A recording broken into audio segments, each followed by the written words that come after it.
অনেকদিন হলো আমরা কোথাও ঘুরতে যাই না। ঠিক এমন সময় হুট করে আমার বন্ধু সাকিব বলল, চল না কোথাও ঘুরে আসি।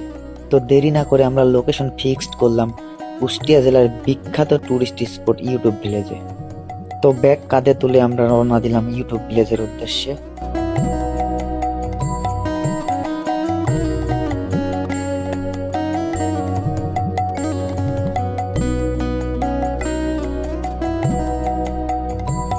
তো বন্ধুরা, আমরা এখন চলে এসেছি ইউটিউব ভিলেজে। বন্ধু সাকিব গেটে দাঁড়িয়ে টিকিট কাটলো। প্রতিটি টিকিটের মূল্য মাত্র 50 টাকা।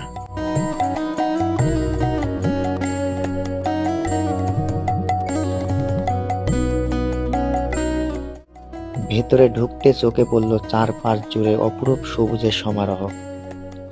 এ যেন প্রকৃতি নিজ হাতে রাঙিয়ে রেখেছে পুরো জায়গাটা।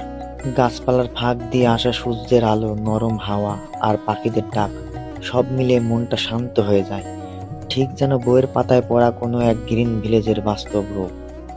তো বন্ধুরা, একটু সামনে এগোতেই আমরা দেখতে পেলাম প্রাণীদের ভাস্কর্য, যেমন হাতি, ডলফিন, জিরাফ, ঘোড়া, ডাইনোসর, ক্যাঙ্গারু, ডলফিন, চিতাবাঘ। আরো সামনে গিয়ে দেখি শিশুদের জন্য তৈরি করা হয়েছে কার্টুনের ভাস্কর্য। সংক্ষেপে এক কথায় আমরা বলতে পারি, প্রাণীর ভাস্কর্য থেকে শিশুরা প্রাকৃতিক প্রেম, সহানুভূতি, জ্ঞান, সৃজনশীলতা এবং ইতিবাচক গুণ সবই শিখতে পারে। সবুজে ঘেরা এই ইউটিউব ভিলেজ আমাকে একটা গুরুত্বপূর্ণ শিক্ষা দিল। প্রাকৃতি ও বিনোদনের সঙ্গে যখন শিক্ষাকে যুক্ত করা যায়, তখন শেখা হয়ে যায় আরো আনন্দদায়ক, আরো মনে রাখার মতো।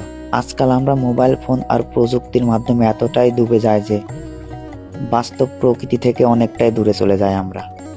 ইউটিউব ভিলেজ যেন আমাদের স্মরণ করিয়ে দেয়, শেখার জায়গা হলো প্রকৃতি, আর ভালো থাকার সেরা উপায় হলো মন খোলা নির্মম পরিবেশের কাছে ফিরে যাওয়া।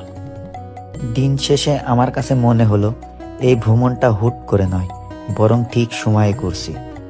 কারণ এখানে এসে আমরা বুঝলাম, মনকে শুদ্ধ করতে, নতুন কিছু জানতে আর জীবনের চাপ থেকে একটু দূরে থাকতে মাঝে মধ্যে প্রাকৃতির সঙ্গে সময় কাটানো খুবই দরকার।